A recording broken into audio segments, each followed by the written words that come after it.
What's going on, NGT Games? geirbiscohn here, and it has been a while since I brought you guys some proper mag commentary.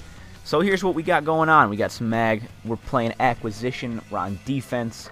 So we are on defense at Elk Bay Logistics is the map, and I believe we are on first platoon, which is largely considered the most difficult acquisition map, the most difficult platoon on the most difficult acquisition map to defend in the game. And we actually just got off of last week going on. Mag had a birthday celebration, and Mag turned 1 year old last week. And we were actually given a bunch of cool things for Mag's birthday week. We were given 256% bonus experience in all game modes, and for your happy hour bonus. So that was pretty awesome. I personally didn't play all that much on my alternate accounts that needed to be leveled up, just because they're already such high levels, like 60-ish, that I didn't really need. I mean, I was playing with friends most of the time during that period, so I wasn't like I was focusing on my alternate accounts. But I got a couple games in, able to level up a little bit, as I'm getting I stole the kill from him, Dale. Way to go, Dale. But anyway, so yeah, we had the 256% bonus XP. We also had, for the week, we had faction neutrality on all maps. What the heck? I tried to heal Dale and he healed me. Weird. Faction neutrality on all maps is what we were given. Oh, and he got sniped right in the head. That is funny. Go back and rewind that right after he gets picked up. You'll hear that shink, that headshot noise, and that's great. Anyway, so yeah, all maps were faction neutral for the week, and what that means is that the maps rotated in the queues, and in that any faction could attack or defend any map. So there were times when we played against, we attacked this map, which is our own map. We attacked it, and like Sever or Raven defended it. There were times when we were defending a Sever map, and Raven and Sever were attacking it. So that's what faction neutrality means as far as the maps go. And unfortunately, they turned it off. They didn't stick with it. I'm not really sure why they didn't stick with it. I really hope that they turn it back on. I'm inclined to think that it was some sort of a test, in that they're testing out, you know, just the community's response to it, testing out, you know, how it actually will affect the gameplay, the game, you know, the mechanics, in terms of, because a lot of people there were reports of lag, much more extreme lag when they were taking on a different map. When, like, say, Raven was defending on Sever's domination map, there were just reports of lag. I didn't really notice it ever. There were some, like I said, it was not necessarily a blanket thing. There was, you know, different reports of different things, and so I don't know. Largely, I think the community's response was very positive, and I really hope that they go back to neutrality, because at this point, I mean, Mag's been out for a year. You know, if at a peak time we got 4,000 to 5,000 people playing it, so it's not like it is, you know, pushing. Oh, this was stupid of me. But I really needed to get that diffuse off. I figured it was going down if I didn't. There was no one around for me. You know, it was one of those. It's one of those moments that I sacrificed my life because it's a respawn game. If you guys have been following me for the last couple weeks, you'll get that joke. You'll get what I'm saying there. How if we were playing no respawn, I wouldn't have been able to do that. It would have been a much different approach to the situation, much more tactical. Anyway, that's a stab at SOCOM, or at least the SOCOM players. It's all good fun though. Everyone knows I'm just a harmless troll. Anyway, so yeah, so what I want to talk about for this gameplay, and I'm not doing any edits, so you're getting the full 20-minute video, and we might even have a commercial break in there. It'd be like watching real TV. But anyway, it's all good, guys. So yeah, we're defending Elk Bay, and this is first platoon, like I said. Oh, now our bunker's planted. Oh, they got it. All right, and so largely this part of the map is considered the most difficult map to defend, and one of the easiest maps to attack. And this, granted, we were playing against some pretty bad players this game. That is for sure. It still can be done. And I'll show you. I won't demonstrate necessarily, but I'll talk about why, part of why we were able to defend this map, and also part of, or some of the things that we did in the word is prevention. I don't want to say prevention. We took steps to make sure that they wouldn't be able to win, which is all about. That's all about defending. You want to take steps to make sure that they can't. When they have a vehicle, oh, that was a close one. Now here's what. Now real quick, see this street I'm looking at here? This street, the crate, right where my gun was just pointed at, is a crate where they got to drive that vehicle into. So if you don't know about acquisition, the whole point of acquisition is to get into the enemy base, steal a vehicle, and drive it out. Kind of like a large-scale capture the flag.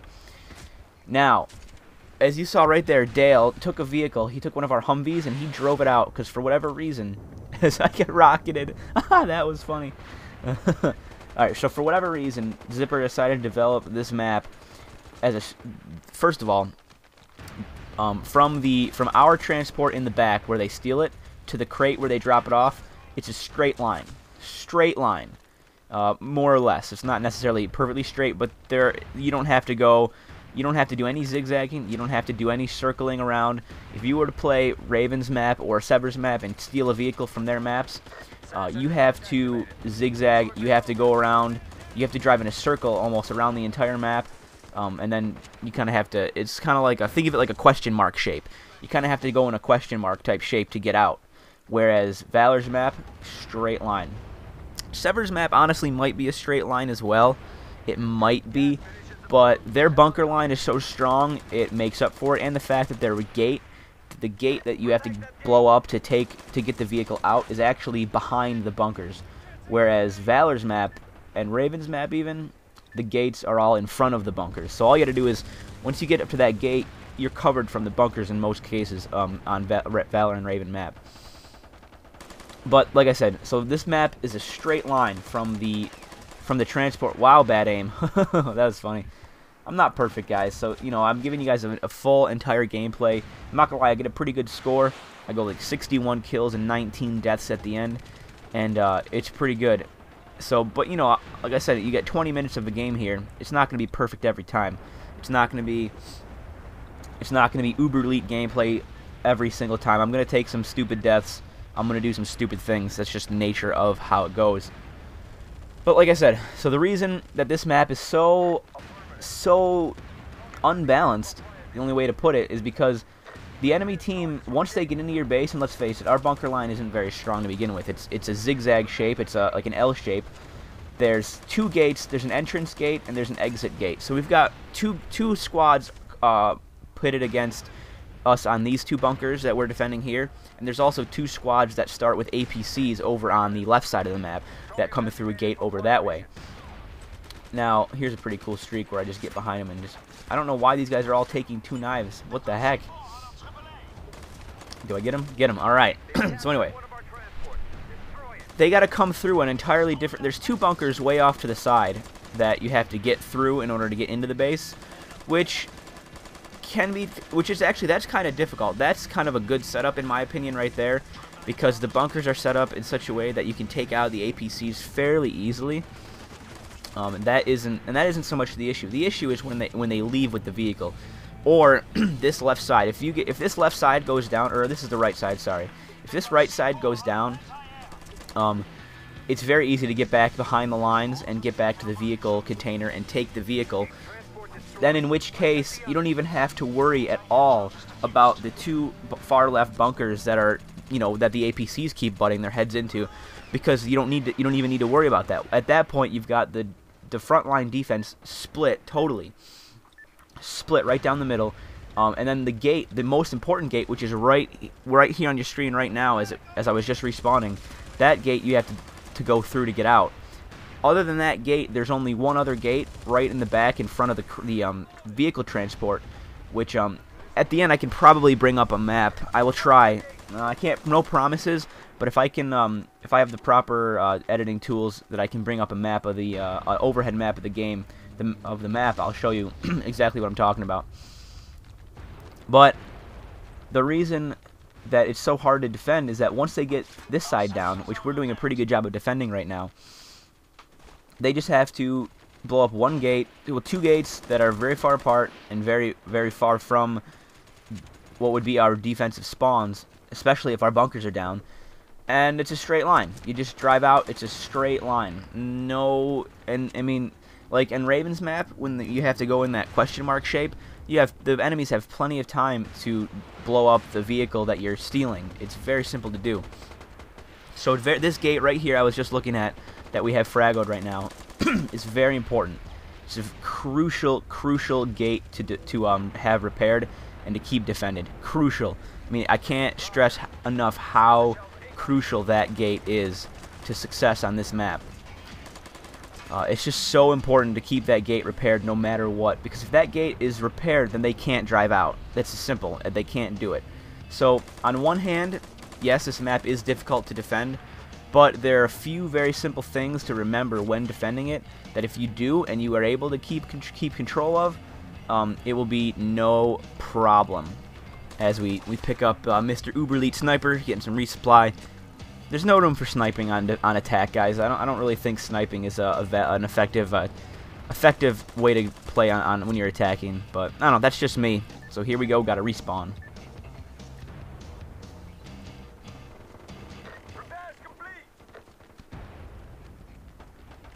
Alright, so here we go. So now that we've got our gate repaired, one thing I want to mention that I was going to mention earlier and I kind of got talking about something different. Jeez, I died again. Lame. Is, yeah, so now I'm at 39 kills and 11 deaths, and so I'm going to start dying a little bit more than as much action and kills you're going to see, just because we've got to even out the score, because I go 61 and 19. But anyway, so one thing to notice is that crate way out in the distance there, the crate that they've got to get to with their vehicle to steal, or they've got to park their vehicle in once, or our vehicle rather, once they steal it, is when you spawn in acquisition right off the bat at the beginning of the game. You can either spawn in your bunker, or you can spawn all the way at the back of your base, right next to these two things called the motor pools. And the motor pools are actually, if you don't know, I'm sure you know by now, but if you don't know, the motor pools are little vehicle emplacements where they have Humvees in them, which are not quite as strong or as armored as APCs, but they are effective in defense. What you can do with them is you can either park them behind a bunker and cover the bunker with the turret of the Humvee. It's got a little minigun on it. It's not as effective as the turret on the APCs, but it does its job. It can definitely mow down guys, no problem. And then another thing that you can do with those is if that gate does go down before your bunkers do, or even at any time, you can drive the Humvee straight back all the way. You can actually park it in the vehicle crate they need to that they need to take the vehicle. You can actually park it in the crate, which some people might call it cheap, and I don't disagree. I think it's quite cheap. However, man, we're playing on Valor, we're playing on Elk Bay. We gotta do what we gotta do. And there, I totally ran by a teammate, didn't heal him, so that was my bad. Sorry, teammate. Anyway, and now our bunker's planted. I don't remember if it goes down or not. We will find out. Oh, we got it down. They got it covered. But so now our gates, they will like taking that gate down. So like I said, if that gate stays repaired, you'll have no problems. No problems at all. Another thing that I want you guys to realize as well is it's not the end of the world if your bunker line does go down, because the bunkers are nice. It's nice to have bunker turrets and have bunker spawns, and it's nice to have your front line up. Don't get me wrong. But at the same time, what the heck happened there? I think I shot him. I don't know if I shot him, but I definitely knifed him, and it was pretty close to his back, and that was kind of lame. But one thing to remember, like I said, if your bunker line does go down, it's not the end of the world. And here comes Dale. He's running back from parking a Humvee. I think at one point he actually had 2 Humvees out in the crate. Just like there was no way they were getting a vehicle in there if they did get it out. And like I gotta reiterate the importance of putting those vehicles in that crate.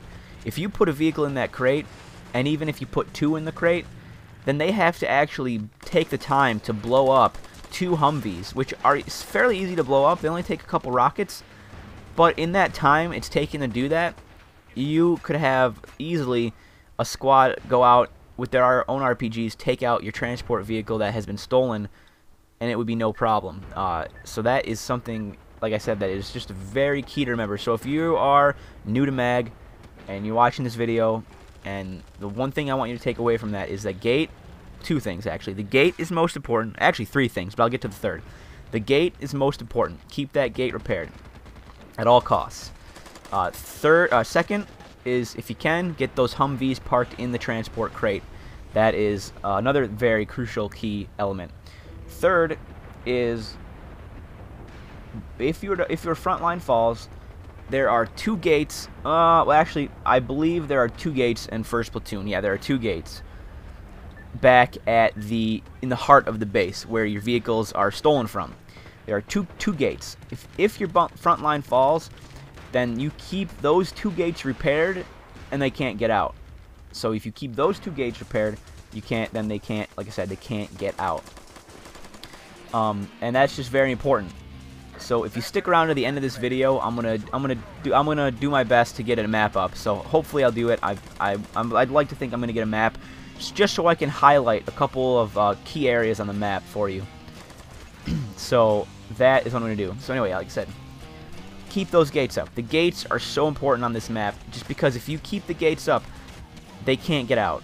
Whether if anything that you do in this map, you know, bunkers are nice to keep up. Like I said, bunkers are cool, but gates are so important. Like, I really, like, there would be so many less frustrating games on this map if people would just remember that the gates are so important. I mean, they let, you know, we're playing on Valor, so we like to think that, you know, we're decent. You know, we're definitely, I don't want to say we like to think. We know that we're a decent clan. I don't want to say we're not the best. We're far from it, but we have some very good players. We have some very good players, and it's just the way it is. No, we're not the best. I know that, but we like to think that we know what we're doing. So what we try to do is we try to focus on the role of Slayer, and a lot of people, you know, in a game of Call of Duty, Slayer is like, you know, well, you're just kill whoring, and, you know, if you pay attention to what we're doing in this game, like I said, we're not playing against the best team. These guys aren't very organized, aren't very good, so it really is just kind of they run to our bunkers and we kill them. It was a very refreshing game. It was a very fun game. It's very rare to have a game like this on Valor, on this map. And don't ask me what happened there. Don't ask me. But anyway, so another thing to remember is on this first platoon, this field here out in front of the bunkers is fairly open. I mean, there's some cover, but it's fairly open. So it's easy to take out guys, but it's also easy to have a couple of annoying enemies back at their spawn, back at the red line sniping. So you'll get hit by a lot of snipers on this side. And also, what you're going to want to do is pay very close attention to the right flank. The right flank, if you're playing against any organized team or any team that knows even remotely what they're doing, they're going to try going for that right flank. They're going to go for the far right bunker. They're going to put both squads on that far right bunker. So, as much as you want to hold up the gates as well, you need to remember that if you're not seeing very much activity at your side of the map over here on the gate, or over here at if you're on this bunker that I'm spawning out of, you need to remember to keep an eye on that right flank, because I guarantee, especially if you're playing up against a clan like Pro, who rolls with 32 guys at a time, and they're all about overwhelming the flanks. I mean, and that's what a lot of Sever is about, is overwhelming the flanks. It's an effective tactic, and it's interesting because it's easily counterable on this map, but at the same time it's hard to counter. It all depends on how your squad is working together, how your platoon is working together, how your platoon is communicating. And at the end of the day, another thing I want you guys to take away from this video is just the grand effects of communication. Like, I had a game the other day there were only 5 of my UVO guys in it, only 5, and we were all communicating. And I was platoon leader. We were actually playing against the Pro clan. It was defending Sabotage, and it was just an amazing game because they were pushing hard. They were grouping up. They were using flanking tactics. But every single time that they came to a flank, we were ready for them because I was on platoon broadcast telling my platoon, hey guys, they're all going left. Hey guys, they're all going right. I was actually, there were times where there was no fire whatsoever. There was no shooting, no gunfire, and it was just quiet. It was suspenseful. It was so much fun. And I was up at the top on the Copper Hills relay. I was up at the catwalk on top, you know, watching. I was watching the pro guys run away from the objective. I knew they were going to group up. And I was able to scope out and just look at, see where they were going and tell my platoon where they were going. And it was just a great time. So communication is necessary part of the game. So I'm going to stop talking for a moment. I'm going to go pull up my map of Elk Bay Logistics. I'm going to draw on it a little bit, and then I'll get back to you guys. Alright guys, so here is the map. This is just the map of 1st Platoon. It's not a map of the whole map of Elk Bay, but this is what you got. This is show you guys what I was talking about in the gameplay you just watched. And so the B's, the blue B's are the bunkers. The blue G's are the gates. The red C is of course the crates, and the red lines are popular enemy routes that they will take. Whether they be a flanking route or even sometimes, like I said, they come just straight on. Not all. They don't flank every time. Depends on what kind of team you're facing. If you're facing an organized team, then you're going to see more flanking action. Oh, and there's actually one. All right, yeah. So anyway, the yellow lines that you're looking at are also something that I put in there because if your bunkers do fall and you are dropped back to your back spawns, which are labeled with S's, you'll also notice that, so those yellow lines are actually very, very popular spots for the enemy to camp out, and it's a funnel basically. So you want to make sure you avoid that area when you respawn. You don't go that direction. I have some lines pointing, you know, where you should go when you leave your spawn, and yeah, so that's just because those are very popular funnel spots, and you don't want to get caught, you know, just getting spawn killed in those funnels. And also I circled the motor pools, because the motor pools are very important, like I said, for getting your vehicles out. I haven't indicated where the sensor array or the or the mortar battery are, because those are, I mean, those are important. But if you have good teamwork and you are using the tactics that I'm talking about in this game, you won't have much trouble losing those items. Sorry, and you'll also know to keep them repaired. It's very simple to do that. You know, just make sure you keep those repaired. Also, the AAA placement actually isn't too bad on this map. It's pretty much surrounded by bunkers, so you just have to be careful watching for super sneaky snakes to get through your bunker line, to sneak through, because Elk Bay actually has a lot of areas that you can actually do that out near the bunker line, that they can actually sneak through and get to your AAA. So with all that in mind, guys, I hope you enjoy and hope you're able to start having some good defense games on Elk Bay, especially for 1st Platoon. Hope you guys enjoy the video, and I'll see you guys later. Hey guys, we're on Facebook. Check the description of this video for the link to our new Facebook application. Subscribe and get our latest video updates posted right on the wall on your own Facebook page.